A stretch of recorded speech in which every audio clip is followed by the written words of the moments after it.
Welcome to Around the ACL. It's Michelle Thompson here with Trey Ryder and Anthony Ione. And we are coming off of an Open that took place in New Mexico. So lots of fun stuff to talk about from that event. We've got some news around the league with some team transactions.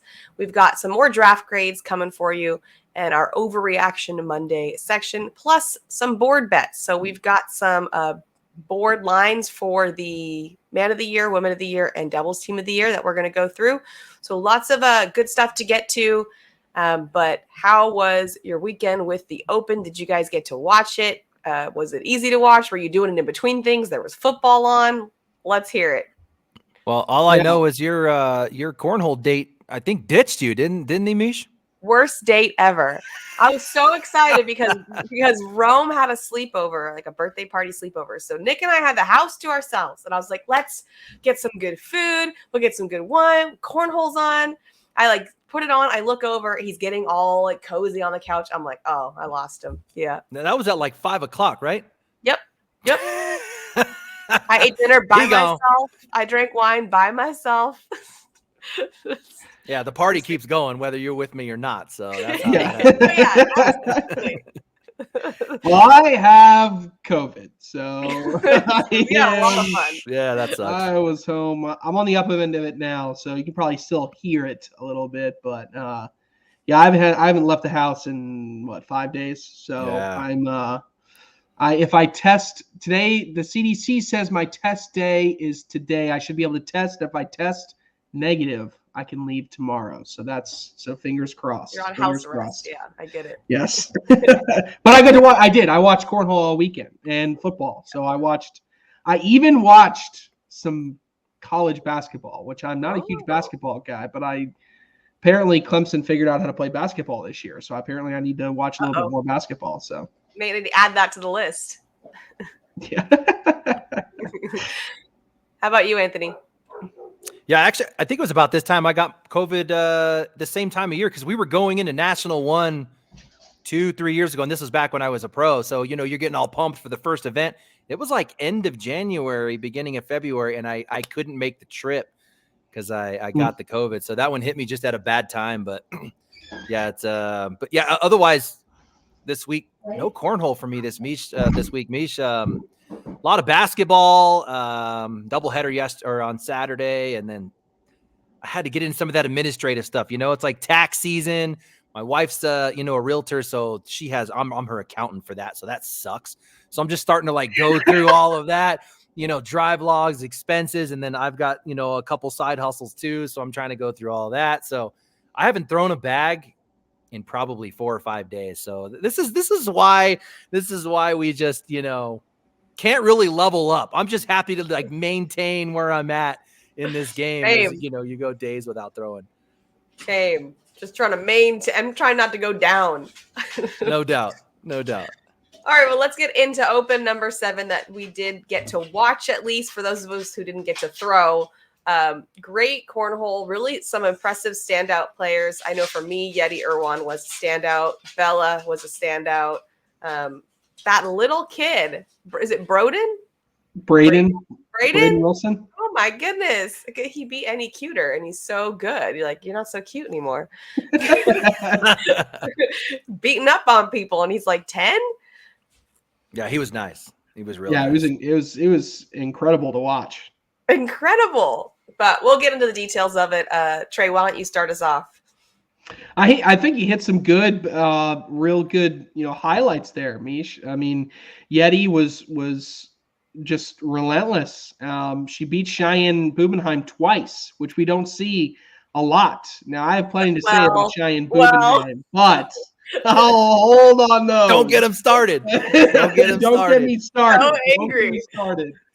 You know what? Actually, no, I'm going to start. I'm going to start right now. Okay, so what is going on? Why is Cheyenne Bubenheim throwing carpet? Anthony, I just want you to just I don't know. Just give me any good possible reason why Cheyenne Bubenheim is throwing carpet. I see in the comments, everybody's like, man, when she figures out this carpet, she's going to be deadly. She was deadly throwing that carpet.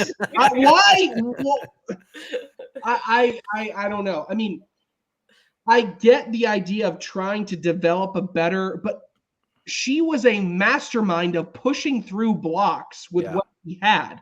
What is it about the dirty game that you are trying to develop that you don't think you have? Is it a roll bag? Like, do you need a roll bag that bad to get yourself in a position where you feel like you're an elite top 10 player? Like, Mark Richards won the world championship not ever throwing a single roll bag all season. We've never had a roll bag player win a world championship. So I don't know. I am mind blown here as to how we're sitting here talking about on Monday.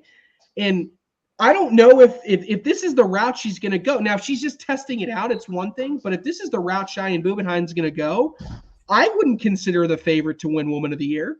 I wouldn't. I mean, I liked what she did of like only picking up one bag at a time. Like, I like that. That's a new thing that she's developing because it's going to let her reset on every single bag. But I cannot for the life of me think of why Cheyenne Bubenheim is throwing carpet.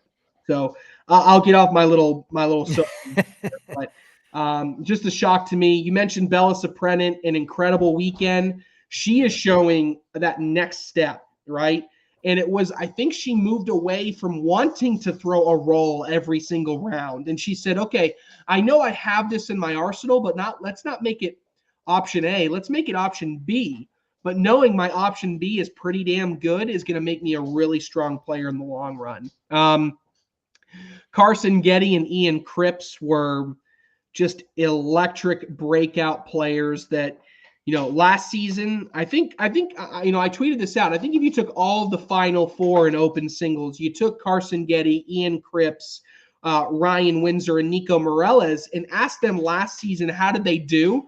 They'd all probably say they underperformed by their own standards.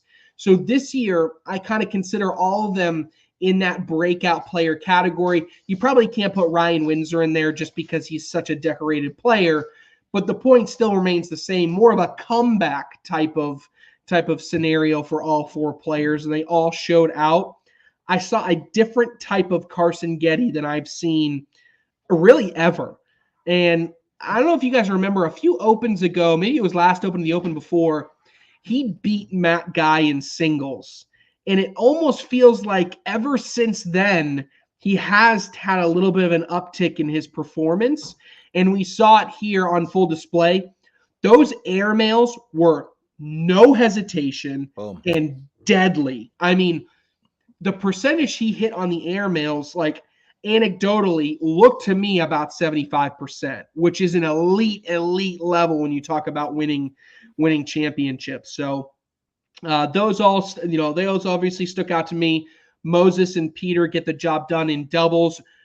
Moses in particular is kind of continuing that hype train that he started mid-year last year. But Peter, if him and Peter can have this great back and forth, I mean, they're going to be tough to beat this season.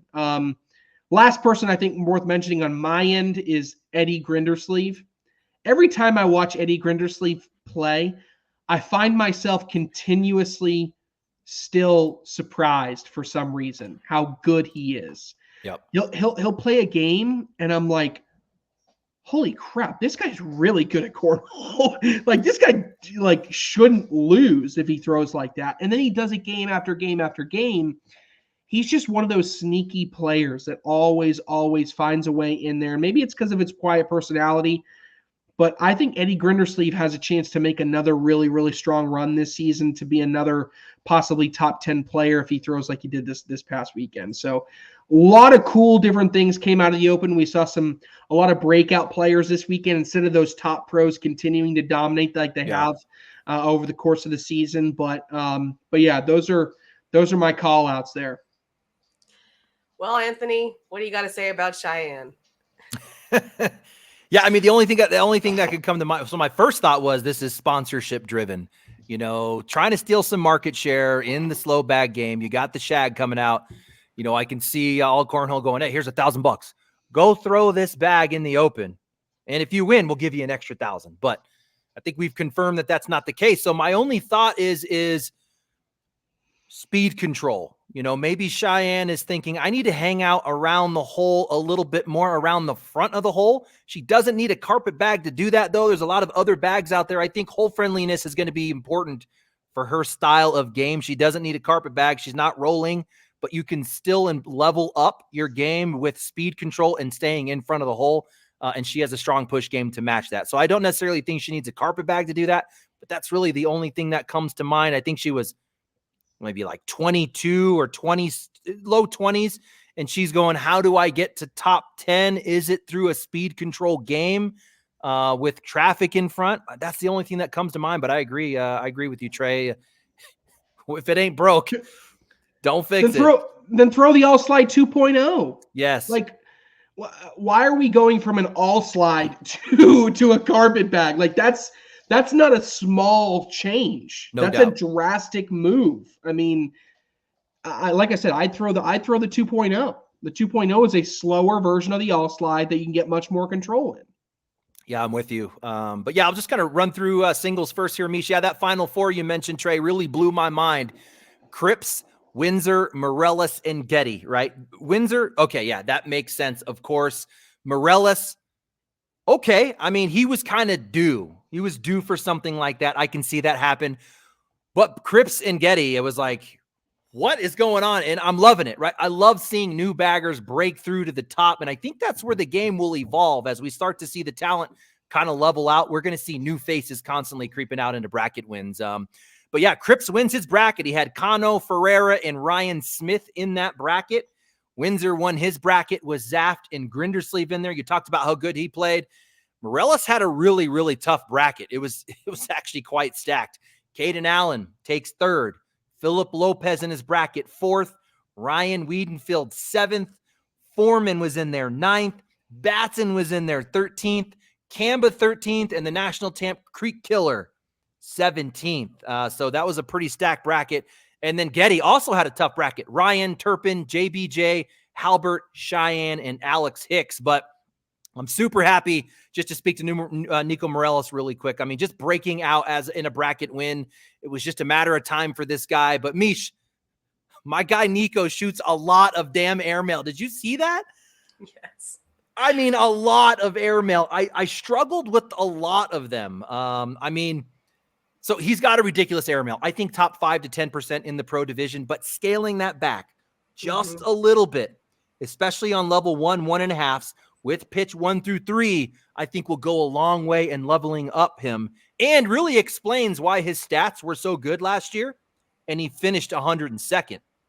If you're throwing that many airmail, yeah, you're not getting the wins. You're going to have good stats, but a lot of losses. So if he can kind of curb that a little bit, I think that's going to really level him up.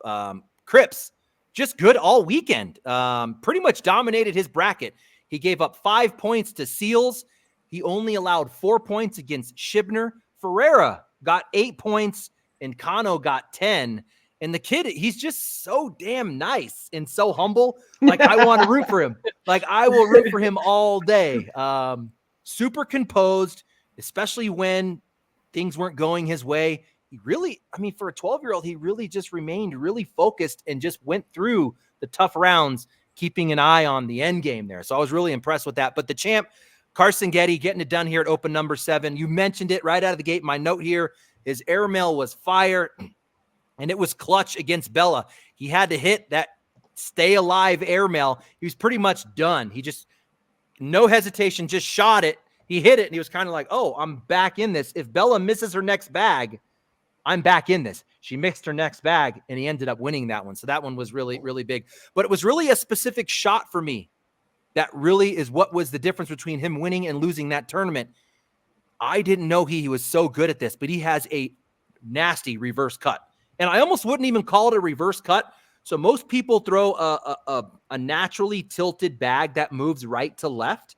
He has that, but he can move that slightly to the other side in the reverse position. He's able to slightly move bags left to right on a standard shot, and it was so huge at getting around blockers inside arm and collecting bags off the left. It was responsible for a lot of key points for him and really a big reason why he won. So let's go, Carson. He's your open number 7 champ. Congrats to that guy for singles, Meesh.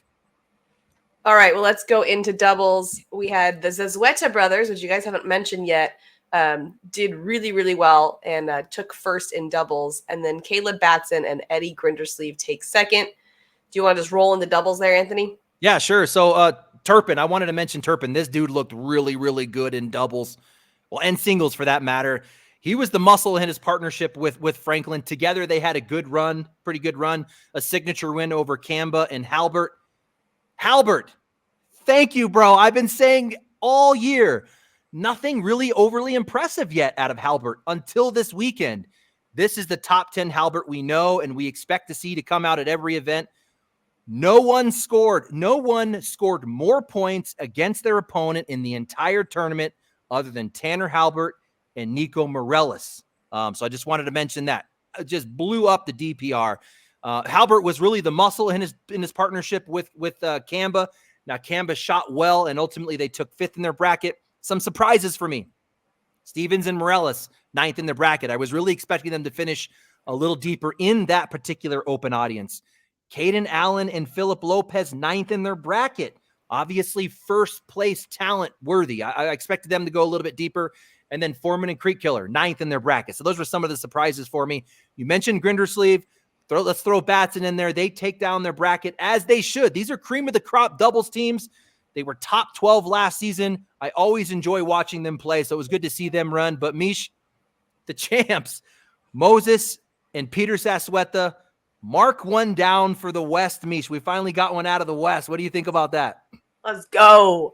I mean, obviously, this region has been talking about these guys for a long time. It's really nice to see that win for them. I've been dying to talk about a West Coast champ. Check this out. I found this stat kind of interesting, so I did a little history work. 16 opens last season. Not one doubles team out of the West. 5 pro nationals last season. Not one doubles team out of the West. Fast forward to this year. We've had 6 opens this year. No doubles team out of the West. So we're creeping up to 30 events with no doubles team. The closest we got was kind of this little like half doubles team. We had West Coast, Vincent Frisch. He teamed up with East Coast, Devin Harbaugh. They took down open number 4. But the Sasweta brothers finally getting one, ending that crazy for streak. all of us. Yes, no doubt. And their first game is what made their entire tournament. They were down 19-12 to big-time Bob Vaunch and Ian Cripps. They scored a 4, a 3, and a 2. Done. To win that one 21-19. And then from there, they just threw gas. They went on 4 straight wins. They only allowed single-digit points. They closed it out against Windsor and Hicks in the second scoop of the double dip. And nothing fancy with these boys. I think their line is just really clean. They hit the airmail when they need it. They make good shot selections, and those boys remain extremely composed throughout the entire tournament. Mark down a ship for the West, Meesh. We finally got one. I'm pumped about that. I am as well. All right, Trey, what do you got to add? Yeah, no, you pretty much touched on all of it. It was good to see, like you said, someone from the West. It is Peter's second open win, though. He did get one in 2021 alongside Ty Lopez. So it's not that you just had to go back one more year, Anthony, and you would have been good. Yep. It wasn't a good streak, though, Trey. It was not a good streak. You said it, not me. So you had to go back 2 years to find that win with Lopez? Correct. Okay. Correct. Dang it. All right, well, we also had our women's champion, Yeti Irwan, seniors, Bob Vaunch, and the blind draw, Nico Morellis and Alex Hicks. So lots of good talent there on the open number 7. But also getting into some news around the league, there's another big event. Can I talk women's real quick, Meesh? Oh, yeah, go ahead. Okay. I just wanted to, we got to give some recognition to both Yeti and Bella, I think. Bella killed it all weekend. Check this out. 2nd in women's singles, 2nd in doubles with Alec Ryan, and 2nd in her singles bracket. I talked about the game-saving airmail by Getty. She had the win in her grip. It was the miss right after the airmail. She almost took down an open bracket. And then Yeti is working. I'm fortunate to watch Yeti's game grow really from the very beginning. I mean, I've been watching her play since I started. So fast forward to today. She's in almost every single tournament locally that she can get in every day of the week. She's consistently top 3 back here at home, and she's winning more and more than she ever has before. I'm fortunate. I get to play her probably like twice a month. I only get out a couple times, but it's always running into her deep in singles brackets. I know her game really well. For some reason, our matches are always battles. So I get to test her. I get to see what she's capable of. So I'll do certain things just to see how her game is growing. Her airmail is getting pretty nasty. She's running bags better than she ever has before. And she's starting to get a little action. It's not pretty. I can't really figure out how it's working on her tilts and stuff, but it's predictable, which is important. She can throw something that's predictable. I think she levels up her game if she can figure out how to deal with a level 2 blocker. That's really the way that I have to go in and play her. If I can put a block around level 2, I know that I get her to move in the box, I'm able to score in that round. But hey, getting it done. Don't give her secrets away, Anthony. It's okay. It's okay. And like you said, Trey, getting it done, going through Cheyenne twice is huge and a big win for Yeti. So congrats, Yeti. Absolutely. In the news around the league, there was another big event that was happening this weekend called Bag Mania that was happening in San Diego. A lot of big names went out there to play in that. Singles, Tony Smith took the win, and doubles, Trey Birchfield and Alex Rawls. But another shout out to Vincent Frisch and Adrian Brunson, another West team that they raised some hell for those teams. They made it really far. They got 4th out of a stacked bracket there with a lot of pros and got some big wins there. So congrats to all those guys. And then there were some teams transactions. Missouri Mays dropped Elizabeth Tennyson and picked up Curtis Kearns. And the Texas Bullybaggers dropped Tucker Stills and picked up PJ Sorrow. So that's what's happening in the teams. Speaking of teams, you guys ready to get into some draft grades? Are you going to bore us with some Bs, Trey? No, this is my most volatile of the different ones. Me too. All right, cool. This is a good one. Wait, get excited, everybody. It's going to be different. Yes, be ready to be blown away. All right, so let's start with the Texas Bullybaggers. What do you got? Yeah. So this is a team, one of my few teams to get up into the A range. I have them as an A- for this. Batson and Sims to get both, I think, for their draft was a home run, right? We talked about AJ Sims possibly not being available at their pick, and for them to being able to get him and Batson, I think is an absolute steal. For them, when you talk about a Kamba trade, the Kamba trade that they got, if I factor that in because it happened mid-draft, I got to think that's a steal. You got Jordan Kamba, a first round pick for your 3rd round pick, right? Yeah. Throw out the door how you view it from the coaster's perspective of, was Berkeley Pear actually a 1st or a 2nd round pick and they got him? I don't care about that. Throw that out. I'm talking just Bullybaggers. You had someone who's a former world champion, a 1st round pick that you got in the 3rd round. So in my mind, you got 3 first round picks with your first 3 picks. Yeah, good call. Plain and simple. I mean, that's a grand slam home run right there when you talk about draft grades. So then they could turn around and get Matt Stout, who's kind of coming off of this weird season where he kind of served a single suspension, but not a double suspension. And so there's a lot of question marks there. But back when Stout was at his top, I mean, he was finishing top 3 in pro singles brackets. We're talking about a top 20, 25 player at some runs at nationals. And you don't need him to be a top 25 player. You got him in the 4th round, right? If he's a top 50, top 60 player, that's a steal. Never mind being a top 25, top 30 player. So I love 1 through 4. You have some risk in here with Cameron Kingfisher and Josh Glover. Then you lose Tucker Stills because he withdrew from the division, who you had some, had some depth late there. But overall, Kingfisher and Glover felt like a little bit of a risk there trying to play, especially with Kingfisher maybe a little too close to home. So that's maybe why I'm not an A, but I'm an A-, is just because there's some risk there with those middle picks to see if they pan out. And they very well could, and that could be something that ends up becoming a really big win for them. Overall, Bullybaggers A-. Anthony, agree? Yeah, actually aligned with a lot of those thoughts. You mentioned the 1-2 punch, so we have an all captains crew, Grindersleeve, Turpin, Monarca. They go Texas for 1-2. You already covered that. I think that was a good pickup. It was really the middle for me. that I'm looking at closely on this grade, and I think it has a lot of potential, but so many question marks, but I think the upside is good. Matthew Stout, you mentioned that.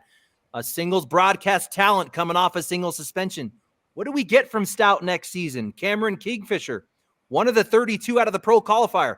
Strong mechanics. I really like what he brings to the game mechanically, but what do we get from this rookie pro? Josh Glover, he's made a big name for himself in the game. I don't know him intimately, but I've asked around quite a bit on him. I've done a little bit of research, and the consensus is if Josh Glover can get out of his head and he can figure out the head game, he could be a really good player. So what do we get from him? And then Zach Stickney was the end side of that middle. Some success on the big stage as a junior with USA Cornhole. What does this young rookie pro bring to it? And here's the thing. If the middle of that draft, Kamba and Stout play like the elite team that we've seen in the past, and then Kingfisher, Glover, and Stickney play to the potential I think they are, they're an A- team for me. But for right now, Meesh, I'm thinking B to B+ just because of the unknowns. All right. Fair enough. All right. Let's go into Missouri Maze. Trey. Missouri Maze. I didn't like this one, Anthony. I didn't like it at all. They get one of my lowest grades. I'm giving them a flat C. And part of the reason I give them a C is I felt like there was some regional reach here. We'll go through it. The first turn, I get Bernasette and Kano. Actually happy with both of those, right? Steven Bernasette was a good pick, a solid pick. And then we talked about Gavin Kano going as early as 5 in some mock drafts that we did, Anthony, at least in the initial conversations. Yep. For him to drop and then be able to pick him up in the second round on your turn to get a 1-2 punch, that was a really solid start for me for the Missouri Maze. From there, I just don't love. I thought the middle part of it, yes, you want to fill out these, you want your team to have a regional vibe to it, right? But I felt like to an extent, there was too much of trying to force regionality, have some Midwest players in there to really make that feel like a Midwest team. And as a result, they reached for some teams or for some players. Wasn't in love with the middle part. Lexi Hugeback. I love Lexi Hugeback. By the way, great article just came out on Lexi Hugeback on NPR. You should read it. But shameless plug. But it was a weird, she came, I thought a few rounds early. And that was evident by the fact that right now, if you look at the consensus of who is a better player between Lexi Hugeback and Emily Downer, who are doubles partners this season, there's a lot of chatter out there that they're pretty even. Some people would take Downer over Hugeback, certainly. And so because of that, you took Lexi Hugeback and then you waited 3 rounds, to take Emily Downer. For me, it just felt a little, I don't know why we felt like we needed to get Lexi Hugeback in that specific round. There was a few picks like that I didn't love. I give him a C. I'm interested to see Anthony's opinion on this one, just because a lot of things didn't make a whole lot of sense to me. Maybe Anthony disagrees. Do you? Yeah, so captains Windsor, Herrera, Fuentes, like you said, that 15th pick overall in the first round, Steven Bernasette, I don't hate it. And we have to take into consideration, this is 2023 Bernasette, a committed pro player. That's going to be significant this year. We have to keep in mind these players that are committing to the game. That is their job. If we're thinking about 2022 Bernasette only, I don't like it. But I think he's going to see a significant improvement this year. He now lives with Windsor. So that tells me Windsor likes what he sees. And you can't tell me they're not playing a shit ton of head-to-head matches at the Windsor crib. So he's definitely getting the work in. 4th overall, you mentioned Kano.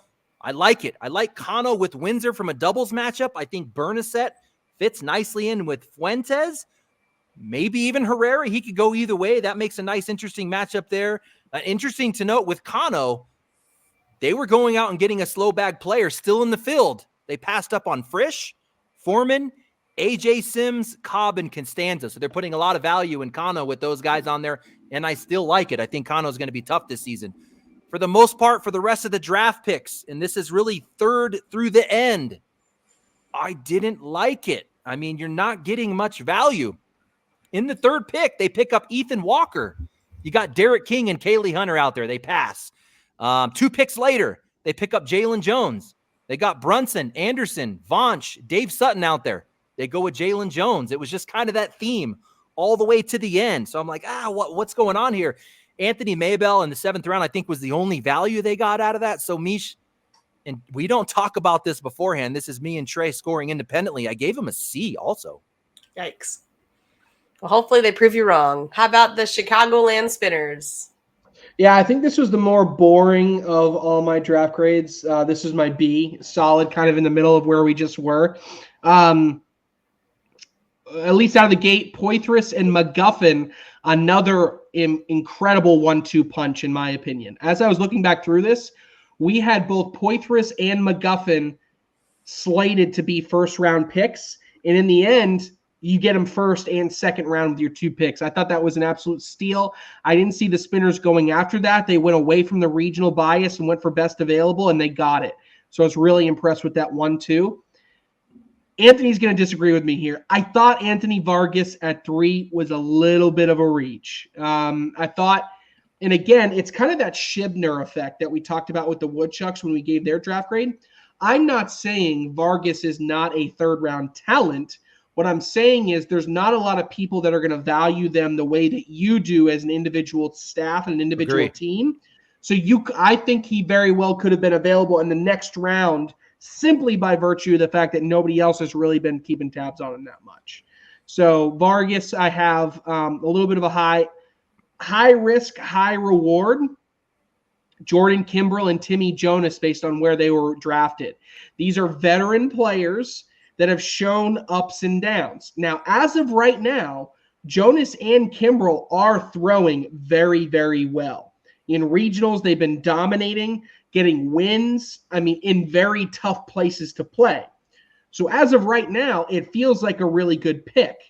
But again, these are veterans that have gone through their own individual ups and downs. So for me, I think they're buying high right now. So you're just hoping that they continue to go up. If they come down a little bit, that's where that grade can really be hurt and team success can be hurt. Overall, I give them a B. Anthony? Yeah, just talk about the captains real quick because I think it's significant there. So out of the gate, so you've got Mark Richards, Philip Lopez, and Nico Morellis as your captains. So out of the gate, I think the Chicagoland Spinners hugely benefit from Morellis' 102nd rank last season. So Richards and Lopez absolutely killed it. They finished 1-11. So to keep the captains level, Trey and team had to look out. Let's go grab a 100+ player to keep the ranks pretty level. They grab Morellis at 102. He is not 102 talent, and this is what I'm saying. I think he jumped 60 to 70 ranks as a top 30 to 40 player. So right out of the gate, I think your captain setup is really, really strong. I like where they went in the first half. Better than the second half. I don't hate the second half, but I like the first half better. They go Poitras, McGuffin, Vargas, Kimbrell, Jonas, Karnick, Parham. You mentioned McGuffin in the second round. I think that's value, getting him in the second round. Jonas in the 5th round, I think will show his value later by the time the season starts. I think Jonas jumps 60+ ranks. He was way over 100. I think he jumps into the top 50 to 60 this season. So I think that pick will pay off dividends. Although very unorthodox in mechanics, it's really not pretty. Really defying all the standard in pitching a bag. You got Steven Sanford out there at the 11th pick, but the dude fills up the hole. He was one of the 24 to come out of the open qualifier. I think he's value really, really deep coming out of the 11th round.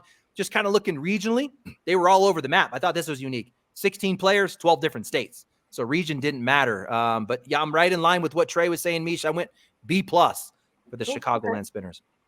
Last one is the Kentucky Colonels. All right, the Colonels, they got my best grade out of anybody. They got an A. Wow. No A-. They got Congrats. an A, okay? Was really, really happy with the Colonels.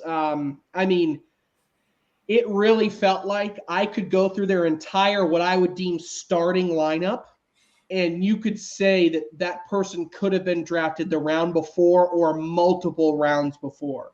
I think maybe their worst pick, and they're going to hate me for saying this, maybe their first one, right? Taking Brett Guy at number 1, and that's not that bad if Brett Guy has a bounce back season. If he has his 2021 version, then Brett Guy at 1, can still be a home run. But for me, I don't think he performed like he should have last year in order to do as well this year, but he did win a shootout championship in a round limited format, which is what they're going to be playing here. So all that being said, whatever. From there, you get Nate Stevens, Tom Gustafson, Bob Vaunch, Dave Sutton, and Sam Finley. And I specifically remember, Anthony, we were going through this draft, and every single, I thought we thought they were listening to us, right?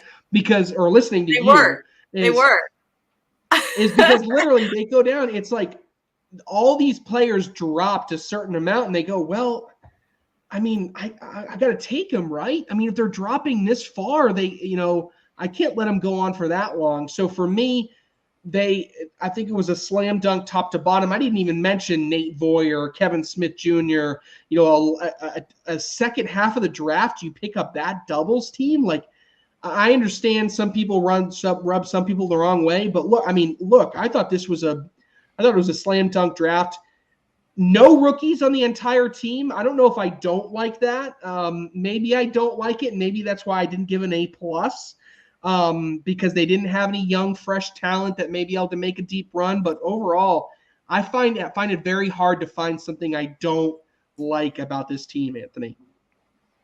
Did you give him an A, Anthony? Man, I'm gonna be able to pick us up some time, Meesh, because Trey literally rewrote all my notes here. We are so aligned. The same grade. I went with an A. All of your points are my exact points. I'll just back up some of them. Your Brett Guy point. Brett Guy was the 68th ranked player, where Jimmy McGuffin was the 34th. But I do want to keep in mind, this is a doubles round limited format, and that's where Brett Guy does succeed. But they elected to go with Brett Guy over Jimmy McGuffin. They were clearly going for a Kentucky player first. Both captains had vested interest.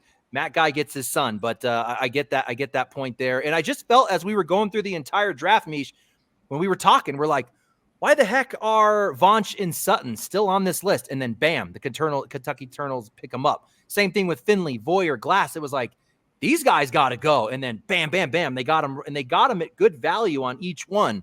I thought Gustafson in the 5th round in the 39th pick overall was nice.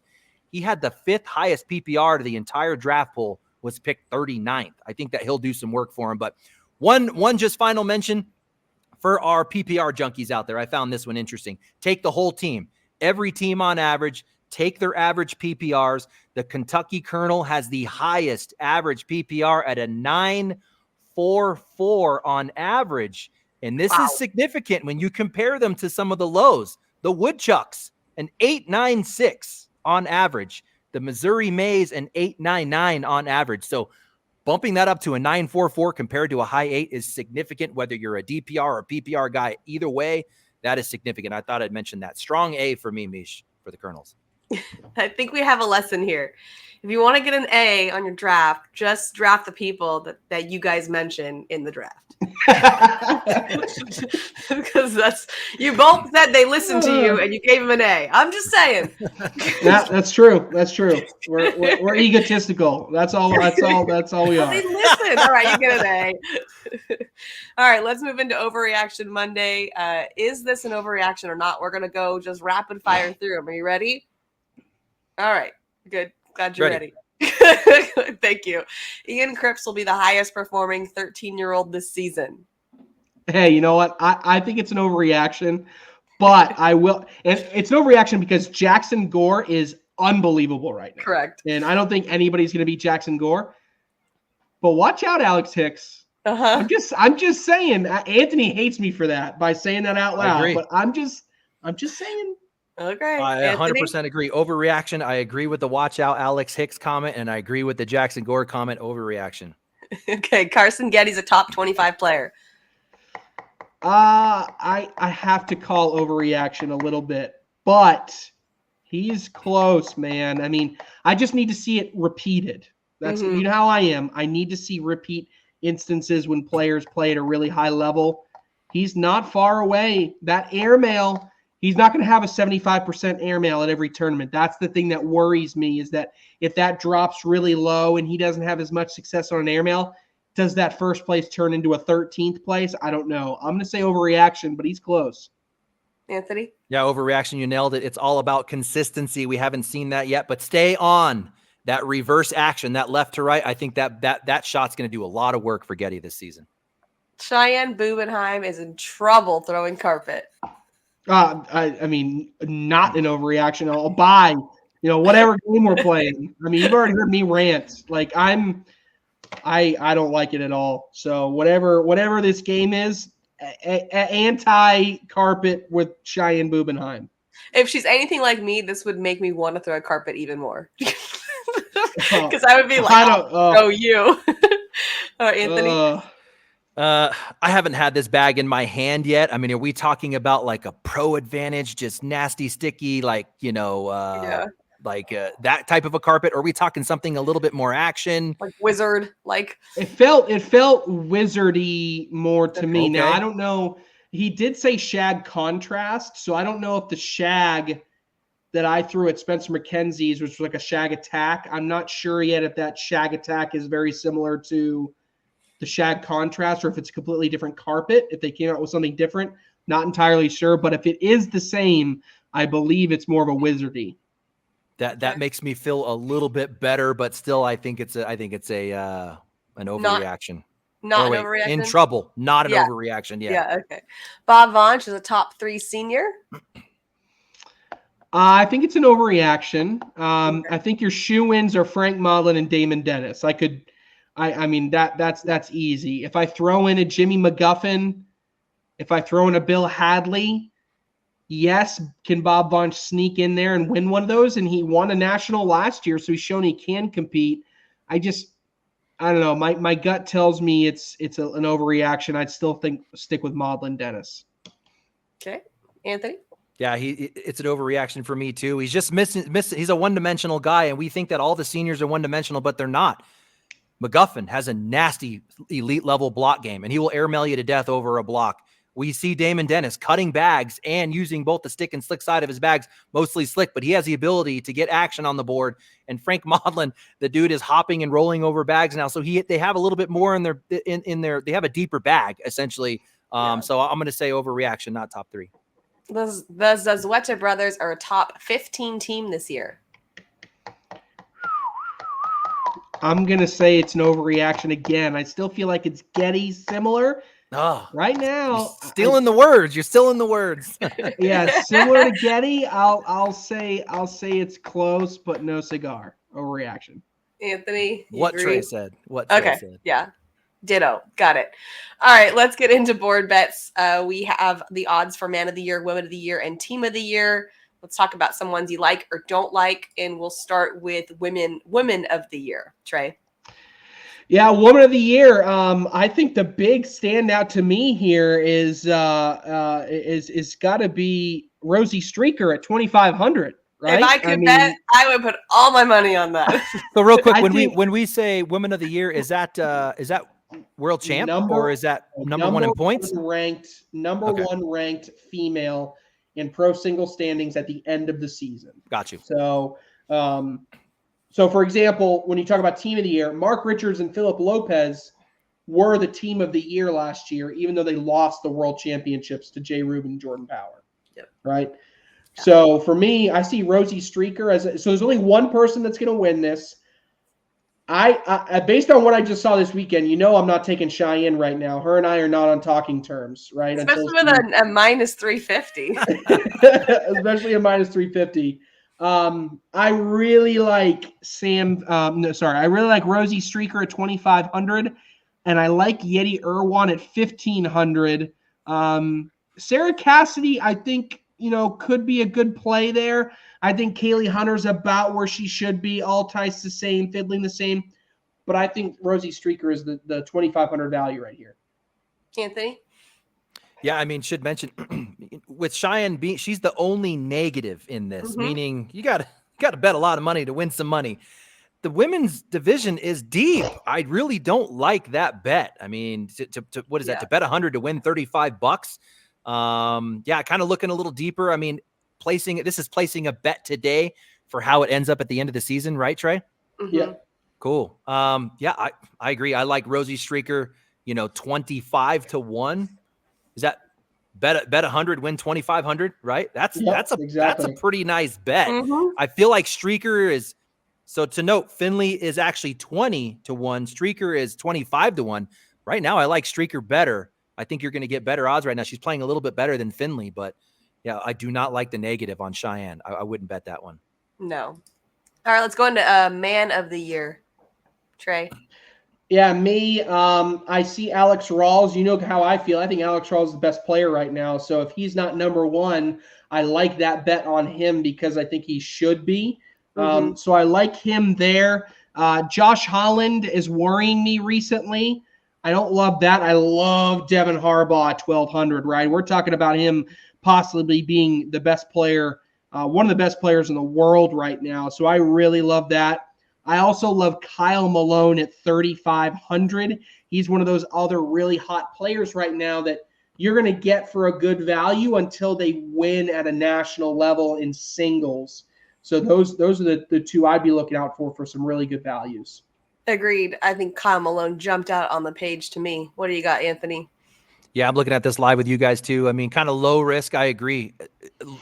My favorite low risk bet of this, you got Richards at 4-1, Graham at 6-1, Rawls at 6-1, Guy at 7-1. I like Rawls the best in that 6-1. I almost want to go bet that. Are we allowed to bet, Trey? We are not allowed to bet. You're not allowed to bet. Dang it. It's been confirmed. All right. Yeah, but I agree. If I kind of go down, that's your kind of your low risk more for sure. If I go way down there, love Malone at 35-1, $100 to win 3,500. Are you sure we're not allowed to bet? Because I would bet that one right now, Trey. I would take Rosie Streaker and Kyle Malone right now, make some money. I'm saying. That's all I got, Meesh, but I'm saying. All right, doubles. What do you got, Trey? Doubles, this feels pretty good, right? I feel like this one's a little bit harder. I actually like I think everything's appropriately, leveled here, and the markets are right here for the first few in there. I mean, here for me, I'm looking for someone that can kind of be a sleeper to actually win the whole thing at these lower values. Maybe Tony Smith and Jacob Trzynski can be a team like that. We haven't seen a ton of Noah Almanza and Duncan Klemmer. That might be someone to lay something on. Maybe even, as I'm looking in here, Jimmy Humans and Kyle Malone. Again, feels like a lower amount. The Zazweda brothers are down there at the bottom. So this one feels a little bit more up in the air. I like the Wooten Thorn at 3,500. What about you, Anthony? Yeah, maybe I'll look at it in the reverse, starting at the bottom. Like, what's a good long shot bet? Everything starts at 60-1. Ferreira Johnson, I wouldn't bet it at 60-1. Stranger Reynolds, I mean, you're talking about something that has to actually happen. Trevor Brooks and Bernasette, 55? Maybe. I mean, that's the best long shot I've seen so far compared to like a pair Avery at the same. No. The Sasweta brothers who just won the Open, also 55-1. I like Bernasette and Brooks as like a super long shot. Ryan and Ryan, father son, 55-1. They got close to winning an Open, right? I think they were like second or third. I like Bernasette Brooks for the best long shot, 55-1. $10 to win 550. Let's go. Yeah, and Dennis McGuffin at 3,500 seems like a good one as well. All right, that's all we got for that. Let's move into our holy hot takes. You got a hot take, Trey? I do. Winter Haven Open, the last time we see carpet in Cheyenne Bubenheim's hands. Like I said, Cheyenne, if you're anything like me, you'll just want to double down. All right, Anthony, how about you? I'm going to go off of the man of the year with the board bets here, and 35-1, Kyle Malone, hot take. He's number one. If you got $100 out there, bet that. I think that's worth it. That was actually going to be mine, so I'll go with Rosie Streaker. I think it's a great bet, and like I said, if I could, I would. We're going to make you guys some money, so you're welcome. And that's all we have time for. We'll see you guys all next time.